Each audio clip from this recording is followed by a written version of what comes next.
ನಮಸ್ಕಾರ ಎಲ್ಲರಿಗೂ. ಇಂದು ನಾವು ಫೈಲೇರಿಯಾಸಿಸ್ ಆಂಟಿಜೆನ್ ಪರೀಕ್ಷೆಯ ಬಗ್ಗೆ ಮಾತನಾಡೋಣ. ಈ ಪರೀಕ್ಷೆಯನ್ನು standard Q filariasis rapid test strip ಬಳಸಿ ಮಾಡಲಾಗುತ್ತದೆ. ಈ ಪರೀಕ್ಷೆಯನ್ನು ಮಾಡಲು ನಮಗೆ ಬೇಕಾಗಿರುವವು ಸ್ವಚ್ಛವಾದ ಹತ್ತಿ ತುಂಡು, ಕಾಟನ್ ಸ್ವಾಬ್, ಬೆರಳನ್ನು ಚುಚ್ಚಲು ಸಣ್ಣ ಲ್ಯಾನ್ಸೆಟ್ ಅಥವಾ ಸೂಜಿ.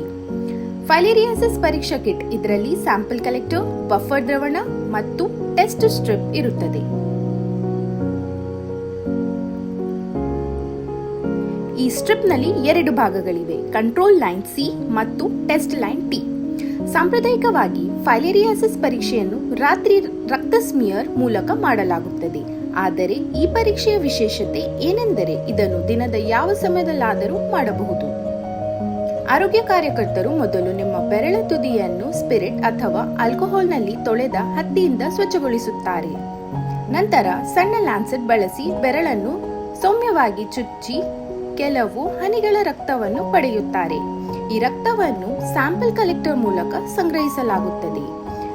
ಸಂಗ್ರಹಿಸಿದ ರಕ್ತವನ್ನು ಟೆಸ್ಟ್ ಸ್ಟ್ರಿಪ್ಗೆ ಹಾಕಿ ಅದಕ್ಕೆ 2 ಹನಿಗಳ ಬಫರ್ ದ್ರವಣವನ್ನು ಸೇರಿಸಲಾಗುತ್ತದೆ.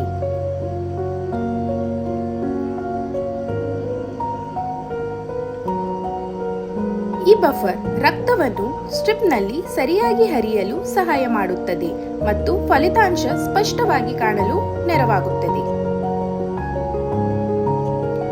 ಈಗ ನಾವು ಕಾಯಬೇಕು. ಫಲಿತಾಂಶವು 10 ರಿಂದ 20 ನಿಮಿಷಗಳಲ್ಲಿ ಪಡೆಯಬಹುದು. ಈ ಸಮಯದಲ್ಲಿ ಸ್ಟ್ರಿಪ್ ಅನ್ನು ಮುಟ್ಟಬೇಡಿ.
ಕೇವಲ ಒಂದು ರೇಖೆ ಸಿ ನಲ್ಲಿ ಮಾತ್ರ ಕಾಣಿಸಿದ್ದರೆ ಇದು ನೆಗೆಟಿವ್. ರಕ್ತದಲ್ಲಿ ಫೈಲೇರಿಯಲ್ ಆಂಟಿಜೆನ್ ಇಲ್ಲ. 2 ರೇಖೆಗಳು ಸಿ ಮತ್ತು ಟಿ 2 ಕಂಡು ಬಂದರೆ ಇದು ಪಾಸಿಟಿವ್. ಫೈಲೇರಿಯಲ್ ಆಂಟಿಜೆನ್ ಇದೆ ಅಂದರೆ ಸೋಂಕು ಇದೆ ಮತ್ತು ವ್ಯಕ್ತಿಯನ್ನು ಚಿಕಿತ್ಸೆಗಾಗಿ ವೈದ್ಯರ ಹತ್ತಿರ ಕಳುಹಿಸಬೇಕು.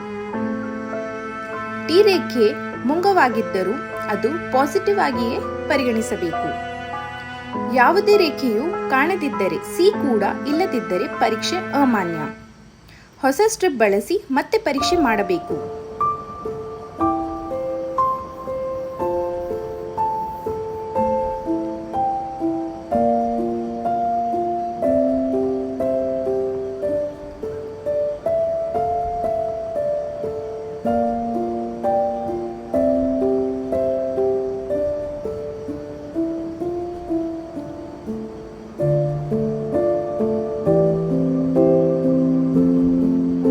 ಸರಳ ಪರೀಕ್ಷೆಯ ಮೂಲಕ ಆನೆಕಾಲು ರೋಗ ಅಥವಾ ಫೈಲೇರಿಯಾಸಿಸ್ ಅನ್ನು ಆರಂಭದಲ್ಲಿ ಪತ್ತೆ ಹಚ್ಚಬಹುದು, ಗಂಭೀರ ಸಮಸ್ಯೆಗಳಾಗುವ ಮುನ್ನವೇ. ಇದು ವೇಗವಾದ, ಸುರಕ್ಷಿತ ಮತ್ತು ನಂಬಿಕಸ್ಥ ಪರೀಕ್ಷೆಯಾಗಿದೆ.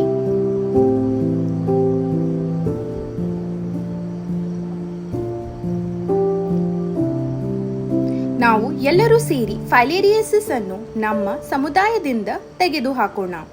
ಧನ್ಯವಾದಗಳು.